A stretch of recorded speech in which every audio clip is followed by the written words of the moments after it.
C არიცდის ამ ლოზუნგით ზიანის შემცირების საქართველოს ქსელმა ფარმა კომპანია როშესთან აქცია გამართა აქციის მონაწილეები C ჰეპატიტის სამკურნალო პრეპარატებზე ფასების დაწევას მოითხოვენ. მათი განცხადებით C ჰეპატიტის მკურნალობა დღესდღეობით დიდ თანხებს საჭიროებს, რის შესაძლებლობას დაავადებულთა უმრავლესობას არ გააჩნია.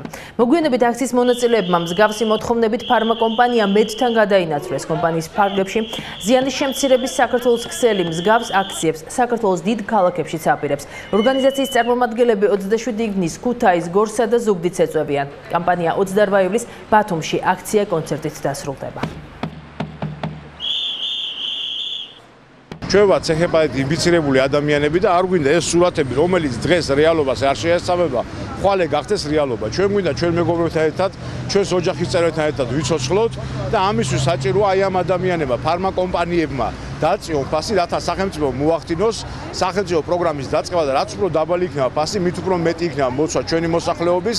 ჩვენი ძირითადი მიზანი არის, რომ პრეპარატები C ჰეპატიტის სამკურნალო იყოს ხალხისთვის ხელმისაწვდომი და ფარმა კომპანიების მოგების ფასი არ უნდა აღემატებოდეს ადამიანის სიცოცხლის ფასს და უნდა იყოს ადამიანის ფუნდამენტური უფლებები დაცული, უფლებები სიცოცხლეზე და ჯანმრთელობაზე. C ჰეპატიტის მკურნალობა საქართველოში ნამდვილად სულ მცირე 4-ჯერ მაღალია ზოგიერთ სხვა ქვეყანასთან შედარებით და ჩვენ სწორედ ორი სამინისტრო, სასჯელ ასრულება და ჯანდაცვის სამინისტრო სამთავრობო სტრუქტურებთან ერთად მუშაობთ ძალიან აქტიურად ფარმაცევტულ კომპანიებთან და მიმდინარეობს მოლაპარაკებები ფასის მნიშვნელოვან შემცირებაზე. სასჯელ ასრულების სისტემაში პროგრამა იწყება მიმდინარე წლის შემოდგომაზე, ხოლო ჯანდაცვის სამინისტრო 2014 წლიდან დაიწყებს პილოტურ პროგრამას და 2016 წლიდან ვგეგმავთ, რომ მივაღწევთ საყოველთაო ხელმისაწვდომობას C ჰეპატიტის ანტივირუსული მკურნალობის.